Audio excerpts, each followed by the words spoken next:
Well, European chipmaker ASML throwing cold water on yesterday's chip stock rally. The company walking back its 2026 growth forecast, citing trade risks and global tensions. Joining me now, Patrick Moorhead, Moor Insights Strategy, founder, CEO, and chief analyst. Patrick, it's good to see you. So, ASML, maker of these lithography machines that are basically crucial in the chip making process here. They're seen usually as sort of a bellwether or an indicator. So what does it tell us that they are seeing this tariff risk in their inability to give better guidance? Yeah, so this one's very straightforward. Essentially, with tariffs, you might have a US chip manufacturer, an Intel, a Samsung, a TSMC, who might have to pay 20 to 30% more for a machine that's a couple $100 million.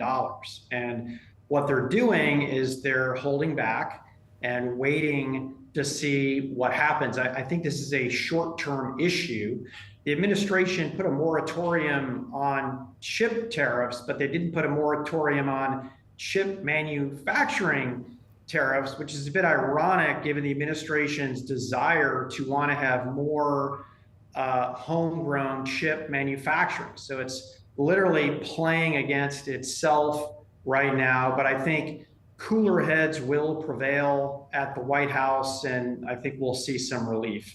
Well, and I mean, you're the perfect person to ask about this stuff, Patrick, because you really understand these supply chains. I mean, to take the other side of the point you were just making, like the ground is only just being broken, and in some cases not even that, on some of the chip manufacturing facilities in the US. Like, what's the lead time on an ASML machine if you're gonna order one? Gosh, a lead time in an EUV machine could be 6 to 9 months. Got it. The good news is that there's a lot of work in process. They don't not start building until they get the order. They have a good idea of, through their customer forecasts, what they're going to need. And I will guarantee you that TSMC has a demand. Sure, ground machines aren't being pulled into the new Intel facility in Columbus, Ohio, but facilities in Tyler, Texas with Samsung and in Arizona with TSMC will require these machines to be able to build chips for companies like AMD, for companies like Nvidia that have already signed pretty large deals with TSMC in Arizona, including Apple. Gotcha. Okay. So eventually, you think these orders are going to come through.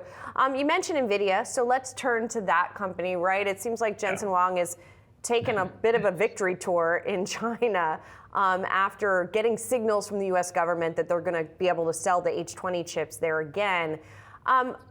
Is there a risk, though? I mean, they're basically in the political crosshairs here. So how are you thinking about his ability to navigate that? Because, he only has so much control over the company's destiny in that way.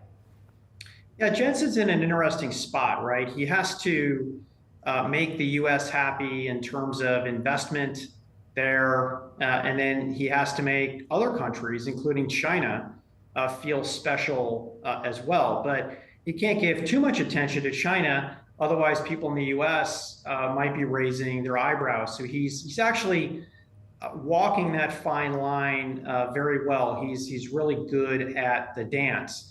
And yes, there is a risk that things can change next week or the next month, because chips and technology have become an absolute bargaining chip, and China has rare earth metals that they are flexing their muscles with. Literally, our US manufacturing is dead in the water with automobiles and jet engines and electronics if we can't get access to China's rare earth minerals. I will say, though, I think this is a good sign, right? We've had a quid pro quo. We enabled access again to EDA from Synopsys and Cadence, offering the H20.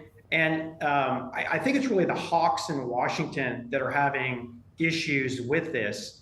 Why they're having issues with a detuned H20 is a little bit surprised to me. Letnick got on TV and talked about it being 4 generations behind. That's not exactly accurate, but it's close. It's close enough.